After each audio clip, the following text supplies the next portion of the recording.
Hello everyone, my name is Delzar Slit, and today we're going to be doing a reaction video to AmpleSamuel.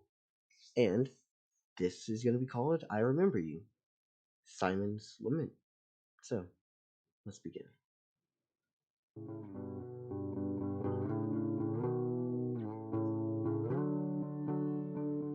While Adventure Time has had tragic undertones since the beginning Yeah? of the show, such as the implications of Finn being the last human in Ooh, the series first showed its ability to take its inherently goofy world into heartbreakingly complex places in Holly Jolly Secrets. As the end of the episode What's wrong, local?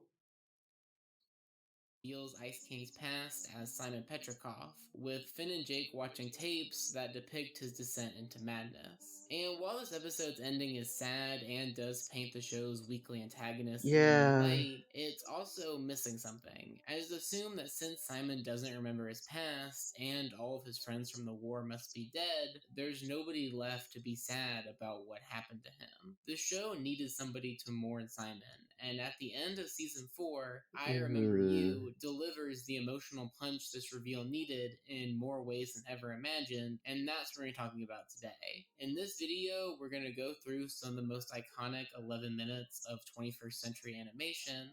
So, the time of someone quite literally grieving over a person with Alzheimer's. Uh, because that's how I've always understood this moment.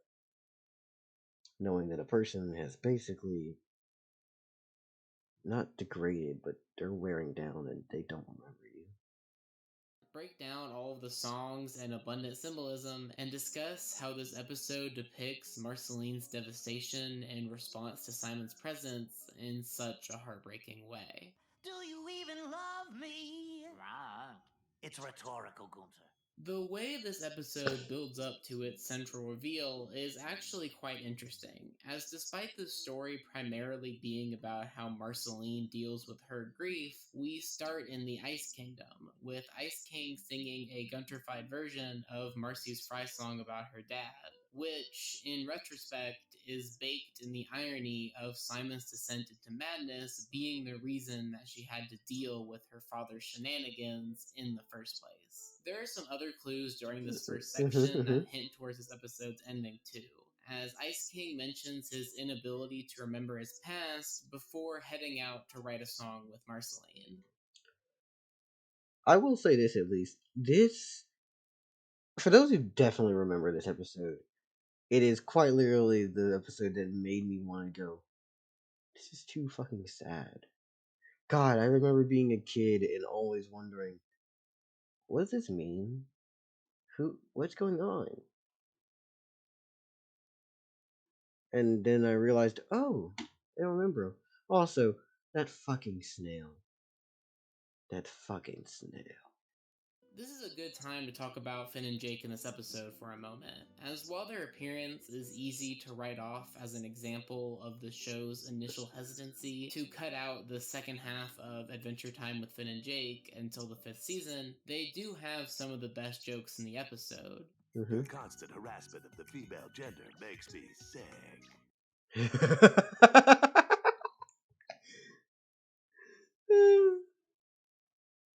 This is too real. What do you mean this is too real?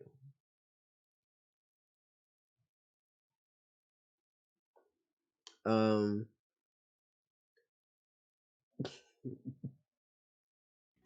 I'd say LinkedIn Sales God Navigator. damn you. While also serving as somewhat of a stand in for the audience of the show as they watch the events of the episode in shock at the emotional depths that it dives into. Speaking about the comedy in It makes me sick. Constant harassment of the female gender makes me sick. That shit, I need that on a shirt. I need that on a shirt with Jake pointing down, pointing at the person. Like, I feel like that'd be funny as shit. Wait, no, I need a meme. It's Jake pointing down, but you just put Andrew Tate's face. It's just put Andrew Tate's face there. Constant harassment of the female gender makes me sick. In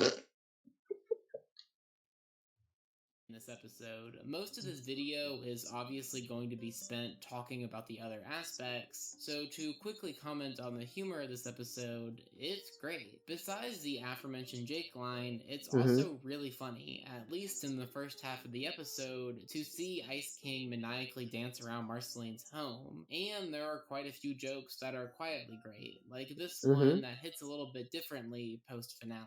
I'll even split the fans with you.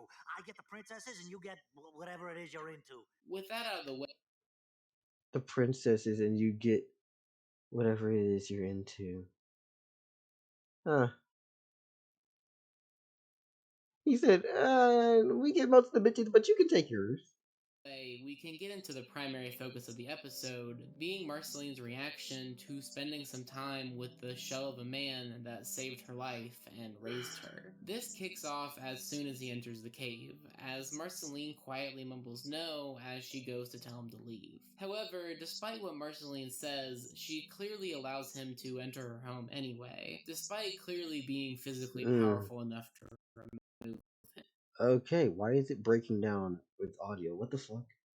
Some part Oh, of there it is. Marcy wanted to see him, even though she knew it would ultimately hurt her. This dichotomy in Marcy is symbolized in a couple of different ways throughout the episode, such as her hair falling in such a way to constantly split her face into two halves, as well as her no smoking shirt also relating to something people do despite knowing it will ultimately hurt them. While Marcy settles That's into fair. being definitively miserable throughout a good chunk of this episode, she never once really tries to get Simon to leave her home, as she simply can't make herself lose him again. After she rejects Finn and Jake's offer to take the wizard off her hands, the pair Mm-hmm. begin to Mm-hmm. get to work on Ice King's song, as we get into the first original God, number no. for the episode. It's a little bit difficult to get much out of the lyrics of this one, but watching Marceline's reaction during the song illuminates much more Come than the on. words themselves. Throughout the first three relatively goofy Mm-hmm. Mm-hmm. stanzas, Marcy seems perfectly content to just jam along with Simon, even though he's singing about actively harassing PB. It's only after he begins to sing about his loneliness that Marcy begins to look distraught, as she starts to feel I can very much sympathize with this one. Someone quite literally being like, I'm fine, and then immediately going into a literal tirade about how lonely they are. It's it's a jarring experience, if I'll say that.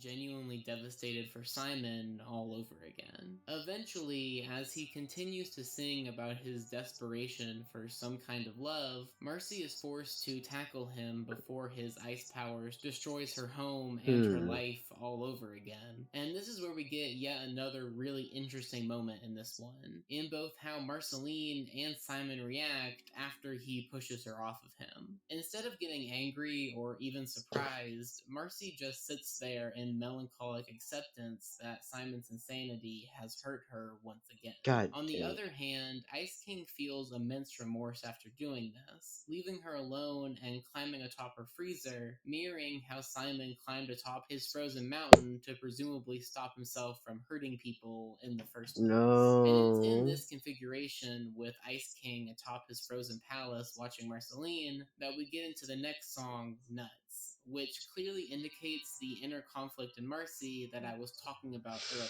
as she knows that seeing Simon in his current state always brings her down, and yet she's still always happy to see him, concluding that that must You're annoying, you're a beautiful old man. I'd like to help you, but I don't know if I can. I thought you were none, but you really, really, really nuts. Yeah, I'm gonna sing this because I fucking like this song, but it also hurts my heart. Chico, I'm sorry. We chose a very emotional video to do for today. Well, at least for this part of the playlist. I can say the next few ones should be happier. Um, and start hanging around. Just another excuse to see me. I don't remember the actual cadence either, which makes it so much worse. If I remember the cadence, I would at least try to keep up with it, but I don't remember exactly. make her just as crazy. I don't think it's random that this song has the same instrumental as the one before it, and in Rebecca Sugar's original demo for the song, which I'll hopefully remember to link in the description as it really is worth a listen, there's actually this really What? melancholic bridge in between these two verses that make the connection between the two even clearer, as not only is Marcy's song in reaction to Simon's state, but both songs are about the same things at their core. Both characters are searching for connection. Even before Simon True. shows up, Marcy is already sadly strumming her bass, as since her relationship with Bonnie is on the fritz at this point in the series, and obviously Mm-hmm. things with Simon are as awful as they've been for the last 1,000 years, she's pretty lonely. After this song, we get a quick conversation between Marcy and Simon before the big moment at the end of this episode, but the brevity of it doesn't stop it from still being God. devastating. After Marcy finishes singing, Ice King When is he stunned decided that to take Marcy those implied that fucking she was happy to lyrics, see him, and in what pretends to be a he happy has lovely moment, the lyrics if you pair don't remember. embrace. This is one of the few shots in the For those who do know, episode those are where the not pair lyrics. are framed in such a way that makes their similar heights actually appear accurate, as they seem to look eye to eye. However, after Ice King reveals that he interpreted her lyrics as a confession of romantic attraction, Marcy freaks out as the shot changes to show her as a giant compared to Simon, looking down on him as if he's something to feel pity for. At this point, Simon reveals the papers No. that he used to write his lyrics on as newspaper clippings of his past achievements, which illustrate Marcy's worry that his current state of madness is overriding all of the great things he did back before he was manic. Eventually, Marcy finds a bit of writing from the Simon that she remembers, and with the visual of her holding on to a picture of her younger self symbolizing her desperation to grasp onto the past, the rest of the No. episode becomes her and eventually Ice King singing out the poetry he wrote as he descended into madness. There's, of course, so many reasons why this song is many fans' favorite moment in the franchise, but what I think Sad differentiates ass it from fucking the other music. songs in the series is where the lyrics are coming from. In one sense, there are three different characters during this song, as there's Marceline, as well as the modern day Ice King and the Simon of 1,000 years ago who wrote what they're singing. But in another sense, the only character in the scene who's currently both alive and sane is Marceline, who's reading the Mm-hmm. words of a man she felt died a millennia ago with what seems like a different person in a vaguely similar body. The lyrics from Simon during the God, this song shit are just hurts. so devastating to Please, listen no. to, as the poetry captures the spirit of a man who knows that he has to keep wearing the crown for there to be any chance of him and Marcy surviving, but also knows that it will inevitably result in him losing touch with both her and reality. The instrumental matches this perfectly too, as there's a subtle sense of unpredictability in it that adds to Simon's lyrics about the unpredictable consequences of the crown. Despite this, though, the I will say this at least. I very much appreciate this time of fucking cartoons for basically developing people. I'll say that at least. A lot of people I feel would not have anywhere close to the amount of character development they have if it was not for shows like this. Your Adventure Times, your Steven Universes, your Gravity Falls is the shows that are, while childish by nature, hit some hard ass fucking topics.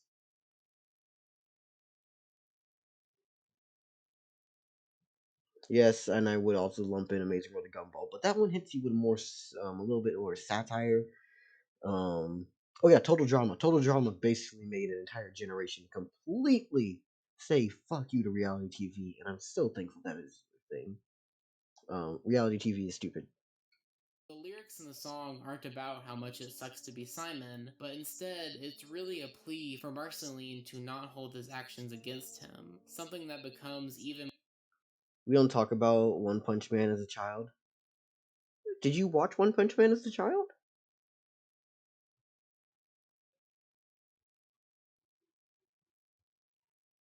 Unless you're talking about Aang from Avatar: The Last Airbender, in which that is also fair, but okay.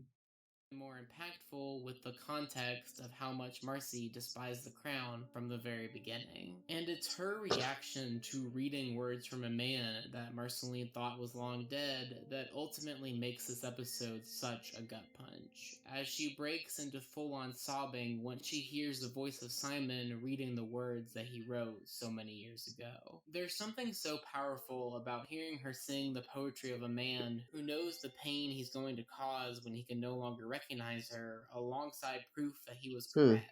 As besides a slight frown when singing about the dangers of the I don't crown, know, the then Ice King Chico. seems too focused on getting to actually jam out with somebody that he doesn't even pay attention to most of the lyrics. There's no sense of hope in Marceline at the end of this episode, as she knows that Simon has been long gone for quite some time. And while it is implied that this encounter led her to eventually achieve some type of acceptance with Simon's current state, we don't see any sign of that in this episode. Instead, we leave Marcy wallowing in the knowledge of just how much Simon cared about her and the fact that she'll never be able to get that back.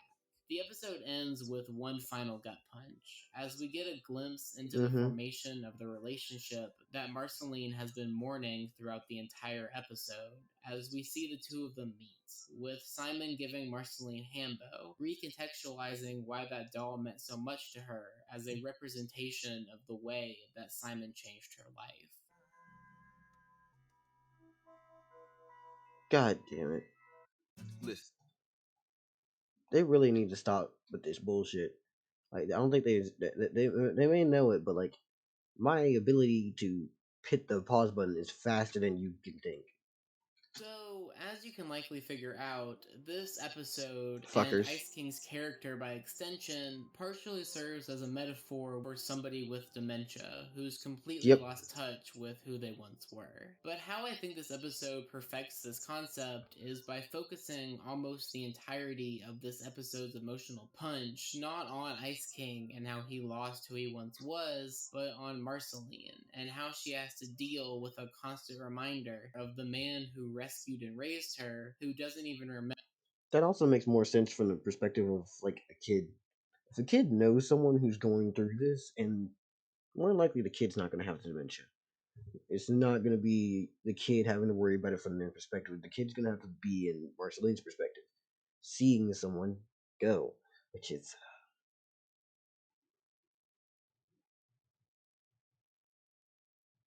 sorry, I had to take a second. Seeing someone go, which is a very hard thing to deal with all together, and will make you fucking sad. It's, a lot of times you just have to run towards sadness. 25 pennies is gone for them. Yeah.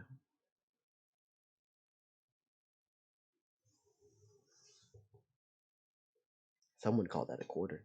Remember what they once had. Part of the reason that this episode feels so unique in the landscape of animation is because Marceline is the only sane character in this episode, which makes her Outside of Finn and struggle feel Jake. that much more Are Finn and Jake impactful. that There's sane after nobody all the that she shit they can do turn to share willingly? this pain with, as when she searches for a shoulder to cry on, the man who was the closest thing to a real father that she's ever had mistakes it for romantic attraction. For all intents God, and no. purposes, everything that Simon feared has come true, as Marceline feels truly alone, and all Simon can do is remind her of that fact. Of course, their relationship I don't want to say it would have been healthier or better, but Marceline can live on without him.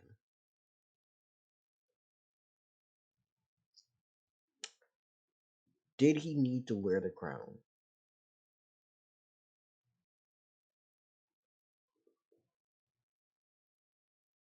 Like, couldn't he have just like after he rode away on that motorcycle? Couldn't he have just put that crown down? Because I don't remember the lore. Maybe someone can tell me in the comment section, right? Like, couldn't he have just put the crown down somewhere and left it? Wouldn't that have worked? Put it down. Sure, he can't leave it. Sure, he may be like trying to make sure it doesn't get in the wrong hands, but leave it somewhere. Relationship is never as bad as it is in this episode, with Marcy eventually somewhat accepting Simon in his current state, and Simon, of course, eventually being reverted No, the crown can be taken off of his head. I mean, there are also when he gets reverted back to this form. Yeah, you're right. back to his sane state, something we're about to see a whole lot more of in a couple of weeks. Oh yeah, by the way, there's a new Adventure Time series coming.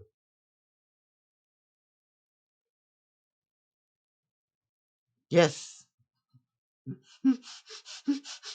Yes. But as for this episode, Yes. It's with Fiona and Cake, and it's supposed to be more adult oriented. So you know how the regular show series came back and it was more adult themed. This one should also be more adult themed, but it's Adventure Time, so I don't know what the fuck we're gonna get into. it's a rare early series bad ending episode, so to speak. But then again, I think it's a bad moment that Marceline had to have. During her song, Marcy sings of having to keep moving.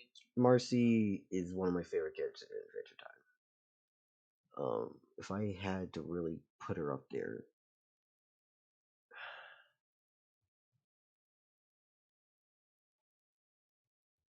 Marceline or Jake are top two characters in my book.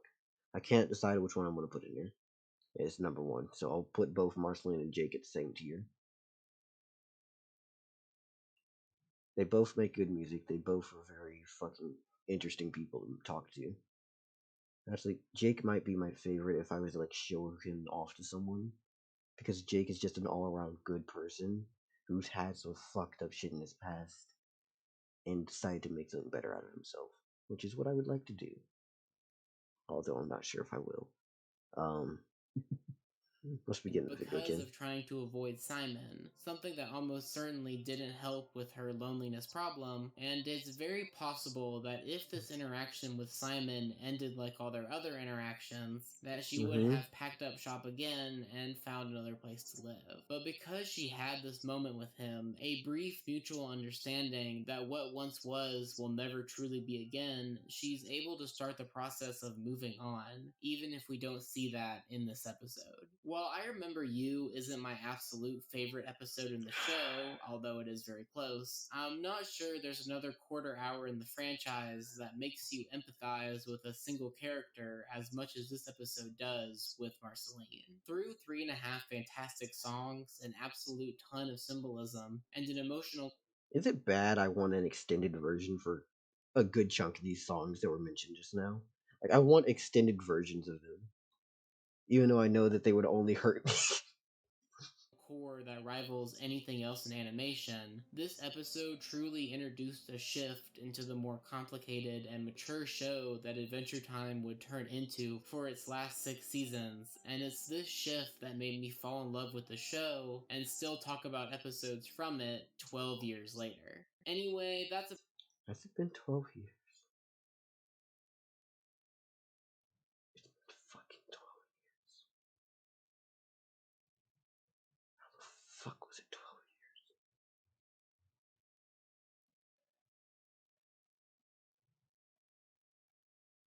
Holy shit, it has been 12 years.